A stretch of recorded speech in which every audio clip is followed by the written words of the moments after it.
পশ্চিম জেলা প্রশাসনের উদ্যোগে আজ বেলবাড়ি ব্লকের অন্তর্গত গোবিন্দ কমিউনিটি হলে ধরতি আবা জনভাগিদারি অভিযানের অঙ্গ হিসাবে মেগা প্রশাসনিক শিবির অনুষ্ঠিত হয়।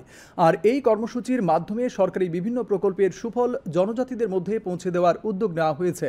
একটি প্রতিবেদন। জনজাতিদের উন্নয়ন না হলে উৎকর্ষ মানের ত্রিপুরা হবে না। আজ পশ্চিম জেলা প্রশাসনের উদ্যোগে বেলবাড়ি ব্লকের অন্তর্গত গোবিন্দ কমিউনিটি হলে ধরতি আবা জনভাগিদারি অভিযানের সূচনা করে এমনটাই বলেন মুখ্যমন্ত্রী ডাক্তার মানিক শাহ। রাজ্যের সামগ্রিক উন্নয়নের চিত্র তুলে ধরে মুখ্যমন্ত্রী বলেন, প্রধানমন্ত্রী নরেন্দ্র মোদী দেশের জনজাতিদের উন্নয়নে কাজ করছেন। তিনি বলেন, এই কর্মসূচির ফলে দেশের ৫ কোটির বেশি জনজাতি অংশের মানুষ উপকৃত হবে। মুখ্যমন্ত্রী বলেন, রাজ্যের ৮টি জেলায় ৩৯২টি রাজস্ব গ্রামকে যুক্ত করে এই কর্মসূচি চলছে। 25টি স্কিমের যে তার যাতে মানুষের কাছে পৌঁছায়, জনজাতিদের কাছে যাতে পৌঁছায়, সেই ব্যবস্থাই এই আমাদের অভিযানের মধ্যে রাখা হয়েছে।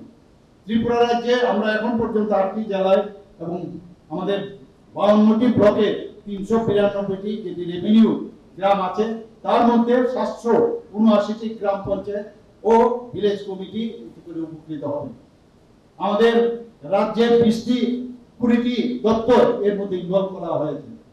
সমাজ কল্যাণ ও সমাজ শিক্ষামন্ত্রী টিঙ্কু রায় বক্তব্য রাখতে গিয়ে বলেন, জনজাতি এলাকায় 115টি অঙ্গনওয়াড়ি কেন্দ্র তৈরি করার লক্ষ্যমাত্রা নিয়ে কাজ করছে রাজ্য সরকার। তিনি বলেন, সরকার সকল দিব্যাঙ্গদের সামাজিক ভাতার আওতায় আনার উদ্যোগ নিয়েছে। আমরা আশাবাদী যে এখনো যারা বাকি আছে তারা ওই সুবিধাগুলো পাবে। সরকারি যে সুবিধাগুলো সকলেই যেন পায় এবং ধরতি আবাদি এর আগে পিএম জন্মন স্কিমে আমাদের রাজ্যে আমরা প্রায় 150 কাছাকাছি আমরা অঙ্গনওয়াড়ি সেন্টার বিভিন্ন যেখানে রিয়াং জনজাতি সম্প্রদায়ের মানুষ আছে সেখানে করেছি। এবার কিন্তু ধরতি আবা স্কিমেও কিন্তু আমরা প্রায় 115খানা নতুন অঙ্গনওয়াড়ি সেন্টার সেই সমস্ত এলাকাতে জনজাতি অধ্যুষিত এলাকাতে আমরা নির্মাণ করছি। জনজাতি কল্যাণ মন্ত্রী বিকাশ দেববর্মা বক্তব্য রাখতে গিয়ে বলেন, একসময় জনজাতি এলাকায় 4টি একলব্য স্কুল ছিল, বর্তমানে তা বেড়ে হয়েছে 21টি। জনজাতিদের উন্নয়নে সরকারের গৃহীত সিদ্ধান্তগুলো তুলে ধরেন তিনি।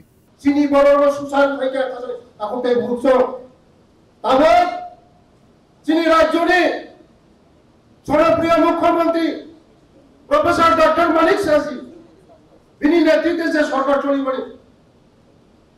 সরকার এখানে থানো রাঙ্গা সরকার যে নিনি নব ভাইয়া কাগজপত্র যত ঠিক যতন করে নিয়ে যাব চিনি যে প্রোগ্রাম তব ধরতি আবা জনজাতিদের অভিযান।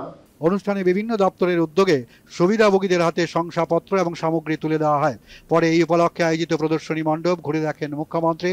কৃষি দপ্তরের উদ্যোগে সুবিধাভোগীদের মধ্যে পাওয়ার টিলার সহ অন্যান্য কৃষি যন্ত্রপাতি তুলে দেওয়া হয়েছে। দূরদর্শন সংবাদ, আগরতলা।